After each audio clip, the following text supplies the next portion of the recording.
The night was shrouded in darkness as John Dawson drove through the winding, isolated roads of Blackwood County. Rain poured relentlessly from the ominous, storm-laden clouds, obscuring his vision. He clenched the steering wheel, his knuckles white, as he navigated the treacherous path to the mansion that would soon become his family's new home. As the old mansion's towering silhouette came into view, John felt a shiver run down his spine. Its decrepit facade loomed over him like a malevolent sentinel of the past. The windows were boarded up, and the once grand garden was now a tangled web of thorns and weeds.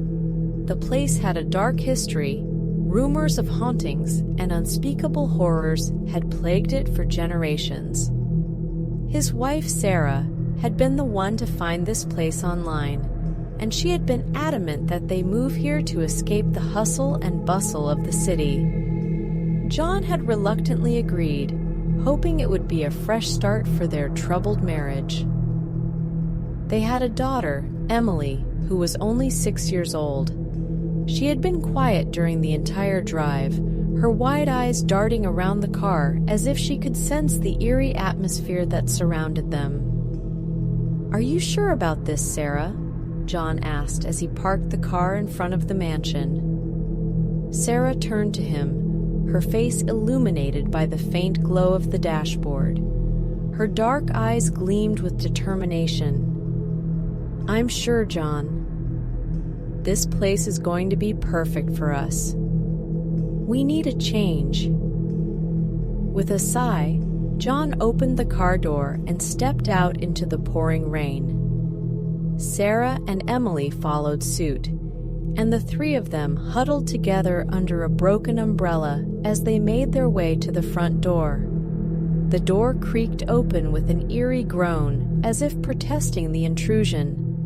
The interior of the mansion was just as foreboding as its exterior. Dust-covered furniture, long-forgotten portraits, and cobweb-covered chandeliers greeted them as they entered. "Welcome home," Sarah said with a forced smile, trying to mask her unease.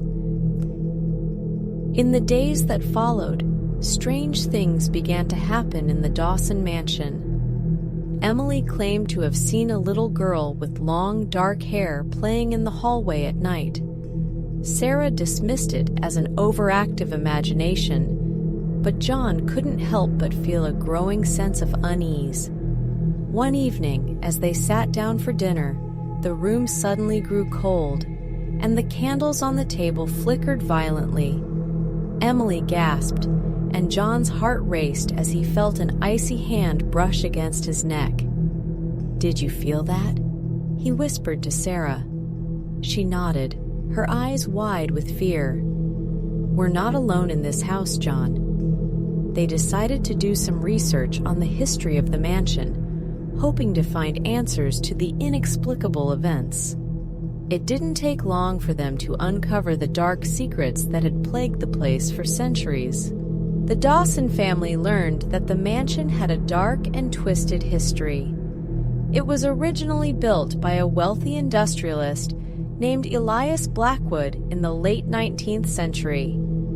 Elias was known for his cruelty and ruthless business practices, and he amassed his fortune by exploiting the labor of the poor. As they delved deeper into the mansion's history, they discovered that Elias Blackwood had a daughter named Isabella, who had been locked away in the mansion by her own father. Isabella had suffered in isolation, her spirit consumed by anger and despair. Legend had it that she had died a tragic death, her soul forever bound to the mansion. The Dawsons realized that it was Isabella's restless spirit that haunted the mansion, and they were determined to help her find peace. John and Sarah decided to seek the help of a renowned paranormal investigator named Professor Jameson. He arrived at the mansion with an array of ghost-hunting equipment, ready to confront the malevolent force that lurked within. As they began their investigation, strange and unsettling phenomena occurred. shadows moved on their own, whispers echoed through the halls, and the temperature dropped dramatically in certain areas of the mansion. "We are not alone," Professor Jameson declared. "There is a powerful presence here, and it is not at peace."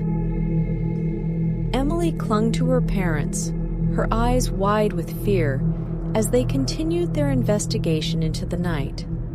They conducted seances, communicated with the spirit through EVP sessions, and even attempted to confront Isabella directly. As the days turned into weeks, the intensity of the haunting escalated. Emily became the primary target of Isabella's malevolence. She would wake up with scratches on her arms and claimed that Isabella whispered to her in the dead of night. One evening, as they conducted a séance in the dimly lit dining room, Isabella's presence grew stronger. The room was filled with an otherworldly chill, and the candles on the table flickered wildly. Suddenly, Emily spoke in a voice that was not her own. "Father, why did you lock me away? Why did you abandon me?" Emily's voice quivered with sorrow. John and Sarah exchanged a horrified glance. It was as if Isabella's spirit had possessed their daughter.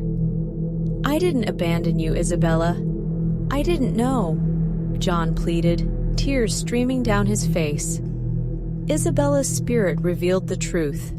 Elias Blackwood had locked her away in a hidden room in the mansion, a room that had been forgotten for generations.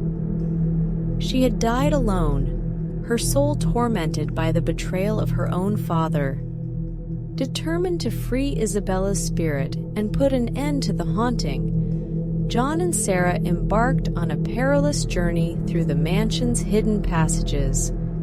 With Professor Jameson's guidance, they discovered the secret room where Isabella had been imprisoned.